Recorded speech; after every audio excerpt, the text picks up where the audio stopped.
Away clutch swim bait. Yeah, give this sucker away. Reach 500 members in the group, and yeah, we're gonna spin the wheel and see who gets it. Hey, tell him who was the guy that said he was going to send in like 700 photos. So he would, like, that didn't happen. Even if you sent in that many photos, that's not going to improve your odds. Yeah, one entry per guy. But yeah, our good buddy Jim Fallon, that guy catches giant bass, and he was like, "Do you want me to keep sending them?" I'm like, "Go ahead, man. We love seeing them." Yeah. But one entry per person. Correct. So at the end of it, someone's going to walk away with that. We'll get that over to you. Mm-hmm. Man, you brought a bunch of baits, some new ones that you have, and to me, I think you got to start with this one. Yeah, do it. Because, of course, those are the ones I have the tendency to throw more of, and so tell them what it is and where it came from. So that is the brand new, not even in stores yet. So if you want to buy that, you have to hit up Bentbill Custom Lures on Instagram, and Travis will take an order for it. The name of that is the Boomba Gill. Yep. It's right around 5.5 inches. It's a little bit wider than most glides that you see. It's definitely thicker. However, I mean, it swims really well. You can wide glide that, and you can chop that bait. And I've just thrown it maybe 10 or 12 casts with it. Haven't caught anything yet. But I do know Travis has been slaying them. He's been catching them every day on that fish, on that bait. So we actually, he brought it down. I fished it some, so I've already thrown it some. The thing that it can do is it doesn't burn out. It doesn't spin out of the water, so you can just really jack on it, go really fast, get that burn, and then stop, and then a burn, and you can get those schooling actions to come up, or just fish to come up, because we've hit summertime. We've started hitting that 70-degree plus temperatures, and so things are changing in the realm of these glide bait, swim baits, and so that's made a difference. In this one, that big fat body is something that is a little more unique in what he has, and so we'll be throwing some more. I'll be making some videos after a while of that, but that was a bait that came out that he doesn't bring a lot of baits out. So when we look at some of these companies, it's like, man, they have like 8 or 10 different molds. And 10 different molds, if you start talking about, because a lot of these are garage made. Yeah. Almost all these are every one of these are garage made, And so these guys have to have a mold for them, and then they got to pour them, and then they have to have the hardware, and then they got to remember not to forget the hooks. Correct. And so hooks can be hard to get at times, because we're still in this realm of post it's COVID, where crazy. Try to go to a tackle shop and get some, #1 round bin Gamakatsus. I mean, they're tough to get. They don't, because there's like 12 of them for $50. They just don't keep them in their stock. Yeah, for sure. That are inside there. Yeah. But I say you go through some more of those. Yeah, for sure. That you have. I'd also love to call out this one. This one is a GiffGlidez. This is the GIFF. Yep, GIFF GLIDEZ. Yep. Z on the end, not S. But it's from Matt Gifford. He's from Searcy, Arkansas, which is about 2.5-3 hours from here. Yeah. So, but yeah, he fishes down there. These are handmade resin baits, all hand poured as well, and these things swim really nice. I actually did some videos on them, did some swim tests on them, and had a couple near misses. I'm really impressed with that bait. You can wide glide that thing, you can slow it way down, or you can burn on it too. And when I say burn, I'm not saying that you're gonna just speed reel it in, but you can get it over the top of some schoolers, and it swims really, really nice. And it's actually a very thin profile, and it gets thinner towards the tail. Comes with one tail? Yep, one tail. Yep. Right. And what did he tail say about unique. tail availability, in case someone like me, I might wear it out? Yeah, exactly. I'll keep throwing stuff. He said just let him know and he'll send you tails. So, all right. Yeah, but yeah, I've been very impressed with those. Look forward to throwing that one there, particularly in some clear water with that pink color on some sunny days. I found that seems to do really, really well here on this lake for Beaver Lake.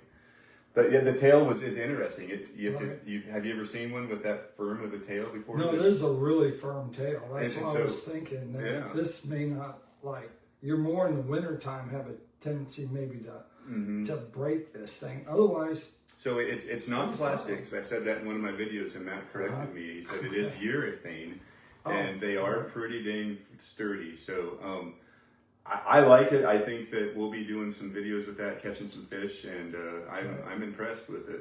I really am. It's definitely going to stay in my lineup. you haven't hit any rocks with it yet. No, haven't hit any rocks. That's I got 2 of them, and the other one I left at home. I did hit a rock with this with a chip in it, but I told Matt, I said I wanted to take the pretty one that everyone would be like, oh man, that thing's beautiful. So and tell us the reason why you have hook protectors on all these. Well, that's the whole story. That's the story this week, and this is the story you want to hear. Yeah, the reason why Cameron's required to put hook protectors on all his stuff now. Not allowed to leave the house. Wife won't let me without hook protectors. But the first funny part is the first show that you and I did. We were hooking the tablecloth, constantly fumbling around. But no, last night I was out fishing with one of these. Romeo. Yeah, Romeo Ramirez, Lil Rome. Great dude on the channel. He's actually entered. He might win this. We'll see. Throwing this 5-inch multi-joint bull shad, articulating bull shad, and got a little cocky, reached down to just 2-finger him with the bait in his mouth for the picture, and he shook loose, and buried a treble hook deep into my palm. And I have to tell you, the string method, I don't know if you've tried it. Oh, I do it all the time. It works. Yeah, it works. People stop at my boat dock and come up and I take hooks out of them. I'm like, okay, I'm not a doctor and I didn't stay at Motel 6 last night, but I can get that out. I've taken them out of people's cheeks and stuff before, so I'm well versed in doing it. Only ever had one treble hook in my hand that I wasn't able to get out, and it's in between 2 fingers in the treble hook. And so my wife actually, in the end, my wife had to actually pull it. And it was 2. So I actually drove home from up north of Hickory Creek. I loaded my boat with the treble hook webbed in my hand and drove home in the thing. And I just pulled up. And if you're ever like in a situation where it's hard to get them out, because the place where they're hard to get out, treble hooks, are where your skin's soft. It pulls. And so what I did was, because this was a really bad one, was I took a paint stick and some wrap, and I went around that part of my hand, and I went like this side and a wrap, and this side a wrap. God. And so when she pulled like each one out to get it. I don't recommend it, but no, definitely not. Novocaine would have been really happy, but I don't see going to the doctor for almost all hooks that are in you can be taken out. For sure. So that does that glide. Let's look at the one that gets you. Yeah. So that's the 5-inch bull shad. This is the 6-inch, just a smaller profile versus a bigger profile. Do they have bigger hooks? So that one those have size 4s, and these have size 2s on them. These are just KVD triple grips, I think is what they are. That's what they are? Yeah. And these are, the difference between we just went, in case you don't know, is we just went from a glide and we went to a swim bait. Yep. So the reason why they're called swim baits is because they have more than one joint. So they're an articulated, basically like an articulated fly. But in this case, it's an articulated hard bait. And so the action changes. The chop action is not the same. You don't get a chop action that you get with a glide, because glides have one. So that weight, that friction, drag that goes through the water that makes that go back and forth doesn't happen with that lure. So that's a great call out. So like with a glide bait like this, I feel that being that it can be so mesmerizing to the fish, because you can really, where you can work this super slow and it suspends very well, you can call fish from a long ways, and you can really get that fish to zone in on your bait and draw some strikes by just, getting aggressive after you've got his attention. Whereas, to your point, these articulating baits, these swim baits, are more of something that you are just going to reel in, you know, you're going to change your pace, almost like you would a crankbait, right? Yeah. It's kind of a very similar situation. However, I will say that these bull gills, I mean, you catch big fish on them. You're going to get a big bite on these baits. You may not get a ton of fish, but the fish you catch are going to be very, very quality fish. And another thing, I know I have some other people that give me a hard time about this because, you know, the non-scopers out there, right? Is these are slow sink. However, they do sink at a pretty good rate. And they're big enough that you can really see that on your scope, and you can really fish this well on forward-facing sonar. Right. And in general, someone asked me that question. So I went off and I was doing some electronic guide trips this week. Did a couple of them. And so one, we were looking at the lure itself and coming through, and he was like, well, you know, because that's what I took off with me because we were going up in the clear water, so I always take it. And I went up there and I was seeing it and watching it go, and then he said, well, how often do you watch a striper or a bass hit it? I go, in general, I usually don't look at it. Agreed. Probably like at the most maybe 10% of the time. I might look at them, watch them all the way in and stuff like that. Almost all the time with those, down in here in the river arms and the other places that I'm going, it's more important for me to see the cadence of the lure. Correct. And see how it's like how it is in depth. Because if you don't see it, and it depends what it is. If it's this one and it has size 2 gammies, I know how that falls. So I know in my mind it's like 1,001, 1,002, 1,003. Oh, all right, that's at 10 feet. Yep. And then I start working it, and then I'm waiting to see what that line does. So I'm not really scoping them that much. I could do that all the time, but it would lose its appeal. Absolutely. So because the whole thing of this is that lure coming and that fish, that white belly. So our sad story this week, you had the hook story. Yeah. We had the fished in the tournament story, and the first really good one I get on it is one of those 4.5, 5 pounders. Jumps, gets off, and then we have 2 more that jump and get off that are in that big range, like the range that would have easily, we could have won the tournament very easily, but that's how you have to decide if you're going to go and fish these. That's the principle behind fishing these is you're taking a big bait, you're going after a big fish, and your mindset is you don't care if you catch 1 fish or if you catch 100 fish. You only care that you're getting the big one. You get that bite, that big bite, and hopefully you get to see it. Correct. And so that's my philosophy on that. So when I guide people, it's always good. A lot of people, Adam caught his personal best big stripers like 18 pounds or something on it. And he had been out with other guides and live bait fishing, but he said that it doesn't matter. It's like that is, besides being my personal best, it's like catching it yourself. And you can do that with these. You can catch big fish with them. Absolutely. You just have to sit and play. So he has all these laying out here. And so when he goes, this is just like a toolbox. So in this toolbox, he's going to this box and he goes, you know what I need today? I need one that's really fast. Water temperature's high, and we got cloud cover, so I know the fish are loose to cover. And barometric pressure is in the right way for it to be faster. And so, boom. Low light conditions, absolutely. And so then you're like, oh, woo, things have changed. And it's bright sunshine. I want something that's going to go down deeper or sink. So all of a sudden you're getting one that goes down or sinker, or one that you put some weight, lead weight or some tape on it. Some strips, to get it to go down, and then you start working it. So think of these as all tools that you have in your box that you can use, and then you can catch fish with them, and then you use according to where you are, like the species of fish. So bluegills. Yep. We're on a bluegill bite. Look at what he brings. Yep. Tell him about this one. This is gorgeous. Yeah, so that's a really cool bait. That is one of the original trick gills by Really? Shad. Yep.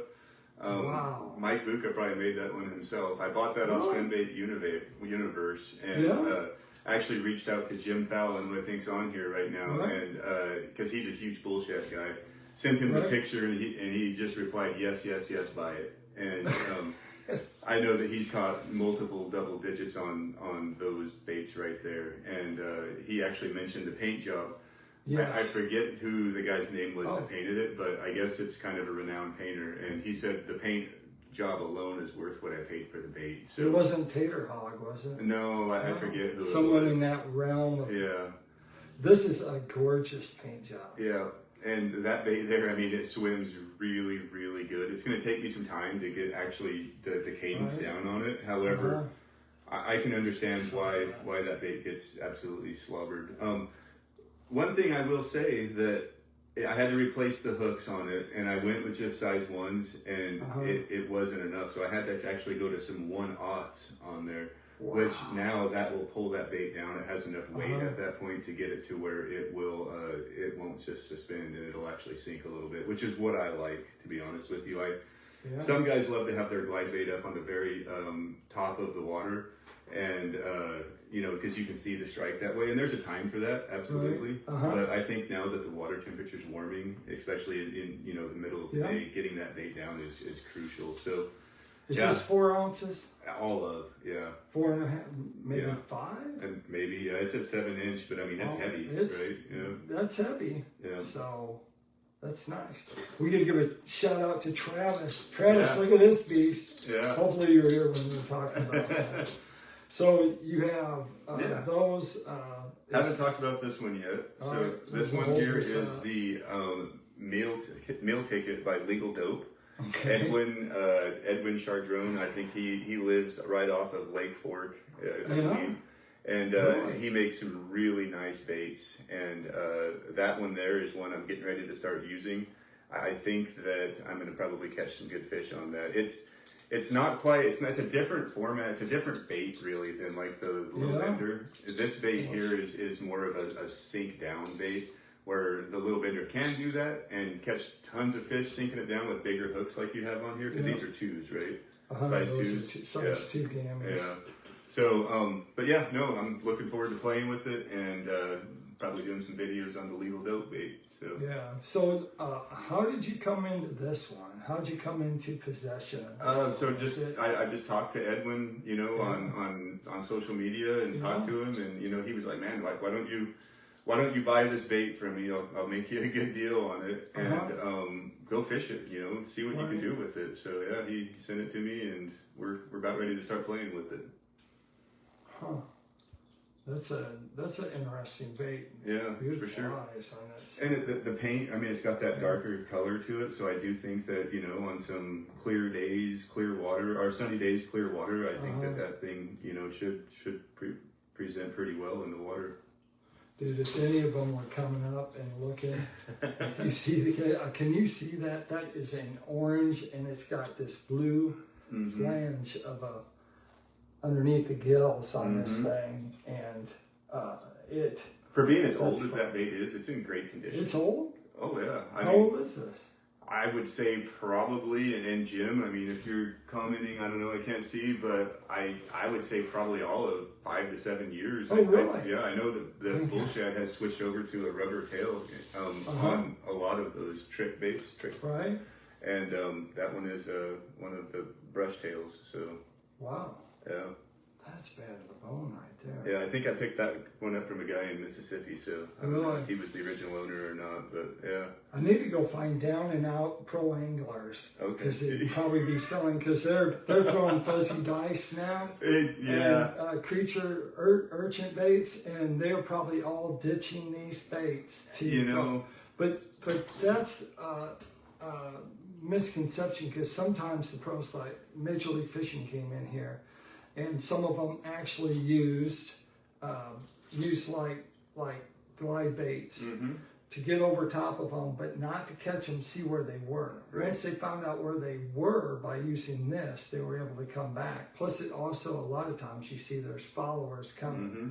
So a lot of people get discouraged when they start seeing all those followers that are coming, but that is an opportunity. So when I see followers following my lure, what I do is I'll maybe fish that point out or that section and I'll leave it. Yep. And then that way they can regroup and come back, and then I'll come back to it and do it. And so will you throw box. a different bait, or will you come back? No, I'll come back to the same bait. Yeah, They I'm the want same the way. bait. I'm the same way. Yeah, they want the bait, and you've been holding up north in that clear water, and that's where a lot of the stuff we've been fishing is. I've been going up there and fishing and seeing the stuff, and so still playing. I mean, to me, yeah. Show them that bait. Show them the other side of that thing. It's like all chewed up and just beat down, and I guarantee it's still catching fish. That. This thing is in. I should have the other one here. And literally, that's where they come. So they start with this beautiful white color, and then after they've been in my boat for a period of time, which can be very short days, because like on my own, I have a tendency just to go out and throw a swim bait all day. It's like all day. I just throw a swim bait, doesn't matter. And what I'm trying to do is see which ones are better. So I have other baits. Now we've been talking about bluegill bites. So last time, these are both are live target, and they're you see they're like a jointed, but they're like they're really a kind of a wake bait. That's what they made those out of. And so you get the right speed, it looks good. You can do a lot of pauses with these. This one they no longer make. So will this actually crank down as well, or was it only weight? It would crank not very far. Yeah. It's more to be on the top moving like a bluegill. Okay. And so you're basically like, this one actually caught more. That one actually catches less. You catch quality, and a lot of the bites come instantly. Right. And right so on the shore. I know a lot of people are scared when they hear one of these land the first time they throw it, and it makes that kapoosh, that big sound. But you know, earlier I look back at some of the stuff we've done. We've done a lot with Mickey's and Mickey Juniors over at Swebco earlier on. I was doing a lot of guiding there, and very few people were using big baits. You know, it's before the internet. Yeah.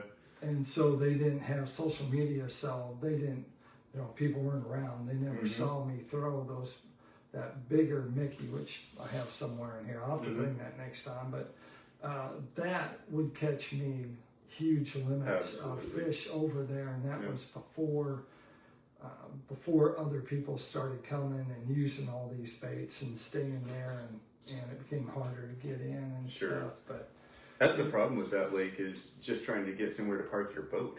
Yeah. You know, I mean, if you're not there an hour and a half before daylight, you're not gonna get in that lake. It's tough. And I had heard that they're trying to build another ramp over there. Oh, really? So underneath the power lines in that area, and so we'll see how that goes. There's still like accusation what they have to get the land and stuff, but I do know that they are looking at it. So looking at it is good. So now, how did you end up with a clutch? That's my question. I talked to Josh. Josh, what's the deal? Where's mine? You need to send me one. What's the so there? I just, you know, it's a great beginner style glide bait. It really is. You know, you can fish that bait on your jig rod. You know, is it sealed in there? Yeah, it never opened. Sealed and came. It almost became yours.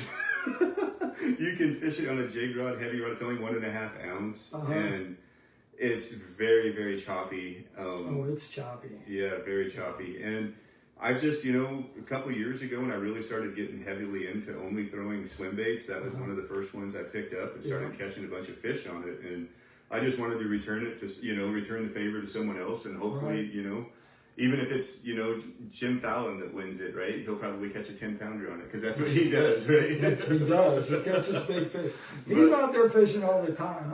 He must be retired. I don't know, something or other, but yeah. Wherever he works, wherever he works, he keeps it hid that he fishes more than what he should. There you go. There you go. But no, I think whoever wins it's going to be getting one of the best baits on the market. What I wanted to show him was you actually got a beautiful color. It's got like this purple kind of gizzard shad type style. I'm not real big into having the dots in there.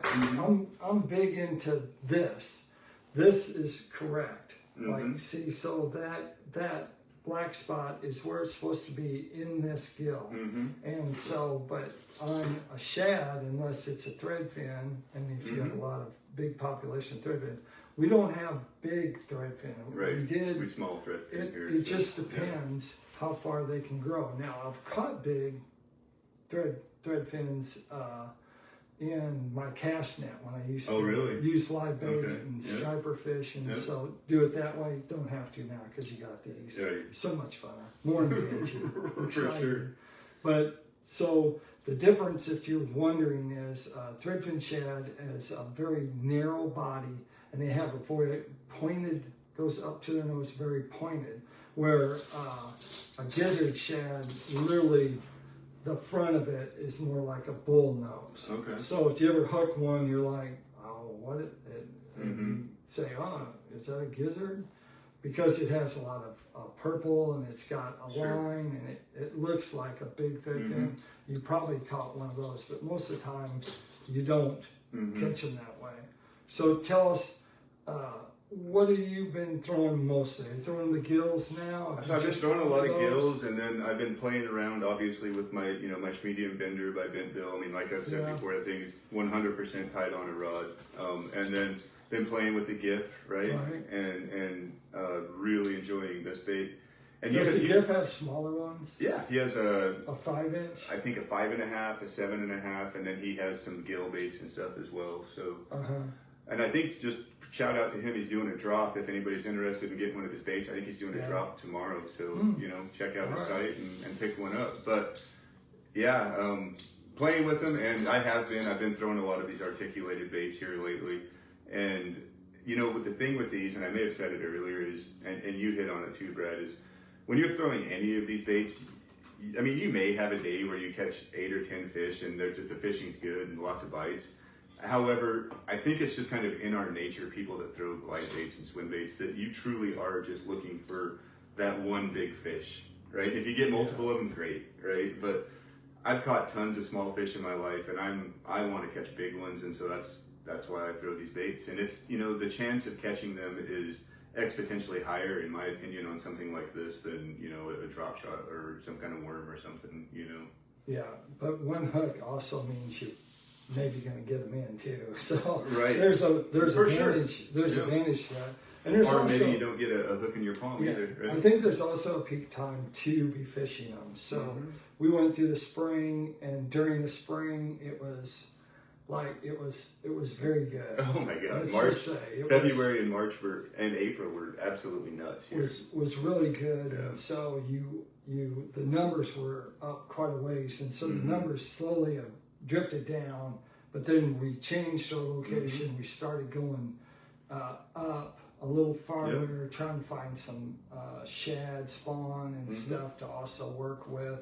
And so to me, like a shad spawn, you want something that floats up high, because the fish are looking up, and they're also looking on the things.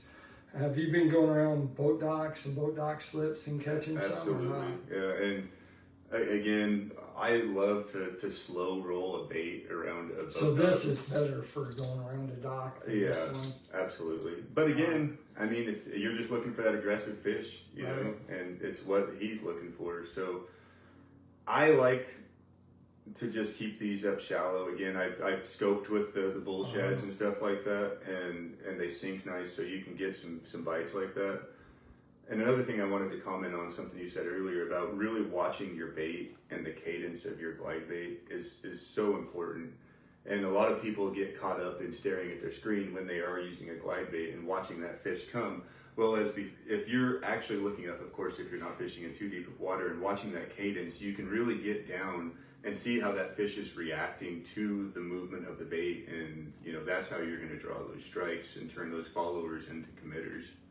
Yeah, and the cadence that a person has is really important. And so when I take people out, I'm watching their cadence more than what I'm watching the unit, probably, because I can see what they're doing with it, so I can see what's going back and forth on it, you know, kind of the thing that is working.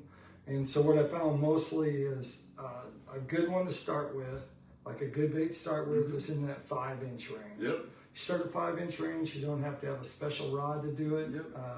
The rod I have that I love is it's a Shimano X6, I believe, and it's actually for swim jig or spinner bait. Okay. And that is, it's super light, and whatever Shimano reels on there is that one. Hopefully I'll have some new reels coming. They got some that are doing it, but they're actually nothing fancy. They're just going to be lightweight, and they'll hold enough line. What brand are they? Well, it's brand new. Okay. Prototypes only, so they're not. It's a brand, but it's not a brand that you really look at for that. They really make more rods, and so and it's going to be a good price point, so people will be able to buy them in the thing. And then I think the next step up is that you go from 5, you go to 7. And when you start getting into the range where the weight's more, I found that you have to change what your rod is. I did find an old Tommy Biffle pitching rod. I found an old Tommy Biffle flipping rod. That's 710, I think. Nice. That's one piece. A one-piece flipping stick. And I've been throwing some of the 7-inchers with it. Nice. And literally, that's the one I'm going to use in the winter because it has a shorter butt to it, so it won't catch in my jacket and stuff. So I'm pretty excited that I found it in my closet. It's like brand new. How long have you had it? 20 years. Back in the day when I did a lot of stuff with Quantum Lures. I was on their staff or whatever. I worked with them, and one of the engineers, Joe Davis, I'll give him a shout out. Joe Davis was with me when I caught the biggest largemouth that I ever caught that was weighed. It was 12.5 pounds at Lake Fork, and he was there, and I caught it on a big spoon. I think a pretty big spoon, and that's what I caught it on. But we did a lot of stuff, and I take out a lot of people. So if you want to find stuff, what works and what doesn't work, when you take people out, you start finding things like, like this becomes harder for them to fish because they want to do a lot of stuff to it.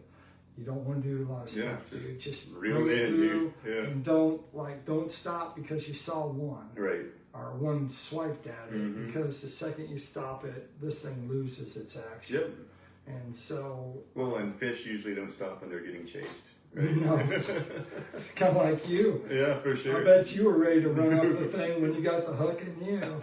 I was so excited when after catching the fish, I didn't even really feel it. And I was just so glad that Romeo was there. And he was like, man, that's a big fish, but is that hook in your hand? I was like, yes, it is. And I was like, just please take the hook out of the fish for me. And I was like, let's get this picture, the one that I have on social media. Like, let's take the picture. I was like, let's get the fish back in the water and we'll pop the hook out. And then we kept fishing. So it was a good time. There you go. Yeah.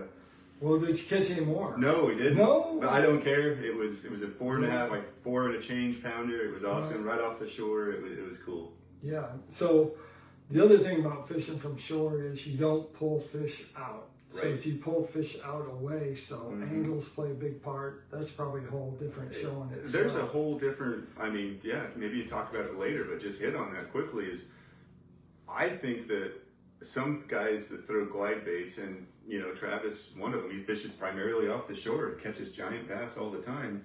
And there's something to a bait fish coming to the bank where the fish is feeling that he's running out of time and water to get that fish. So I think that he feels more committed at times to strike that bait before he loses the ability to strike him. Yeah. Whereas if you're pulling him out into deep water, that he might lose interest because he's like, oh, that fish is going to escape, go into deep water, and I'm not going to chase him because bass are relatively lazy by nature, right? So big bass are. We learned from scope that once you go through a group, they'll bust them up. It takes them a while to get back to go where they were. Yeah. If there isn't current involved, and we we have a little current. The lake's in the background. That's why I'm looking. The lake's in the background. It's muddy down here. You know, muddy or clear. You have to just adjust to what you're doing, and sometimes you have to move. Like we moved up farther to where it wasn't just red dirt, silt type things, because shad can't live in this stuff, and the shad have a tendency to move above. So if you are on Beaver Lake and you want to tip, the one tip is if you're gonna go fishing, you probably want to move ahead of the mud line, but it's okay that the mud line's in sight and you fish in there, and that's where you start going. I know the stripers here will pretty soon, that topwater bite is a teeny tiny window. Right now it's still okay, but a teeny tiny window that happens and then hits summer. I really don't care to chase them that time. It's boring. For me, it's boring. It's not engaging, entertaining. It's not fun. I like throwing baits at them that, you know, they whack it 10 foot from the boat, and the guy's got the rod in his hand, and he hits, and he's got 15-pound test. He's got a 7-foot rod, and you know the challenge of him getting it in is there. And then reminding him that he has a $100 bait or $130 bait, that you don't want the gill plate to come up and things. So. J.E., I know you're watching. You can't hear me very good. What's the deal on that? We'll have to really pump that out. But anyway, we are going to, and I take this, we are going to put this on Facebook, or we'll tag it and save it so it stays to Facebook. But also, I'll have it on my Facebook page. Yeah, and I'll have it on my Facebook and Instagram. Instagram. I'll have it on my YouTube channel, so you can watch it there. Time to give it away. Yeah, let's give it away. So I'm gonna have to grab my phone for those that are watching on my page. And excuse the I'll be face look. Vanna White. I already tried to open this package. Bait. On that one, okay. So now, you got a pretty bait, but just remember, this is the deal. That's the ticket, the new ticket, right? That's the good. But yeah, look at that. Adam is, I think he's from up in Missouri. Okay. So, but he comes down here and fishes. He likes catching stripers. He likes catching big fish. So that'll do it. He's gonna have a good time. Anyway, that does it for this show. We'll try and come back. We may come back a little earlier than a month and do another show and talk. So if you have any questions, or if you have some ideas that you want us to talk about, like how you're fishing muddy water exclusively, or how you're fishing cedar trees or current, let us know. Write it down in that description down below, and we'll do that. Or potentially maybe hot summer, middle of the day, what glide should you throw, right? That's another topic to talk about. So that's coming up soon. Yeah, it is, unfortunately. There you go. There you go. have it. Thanks.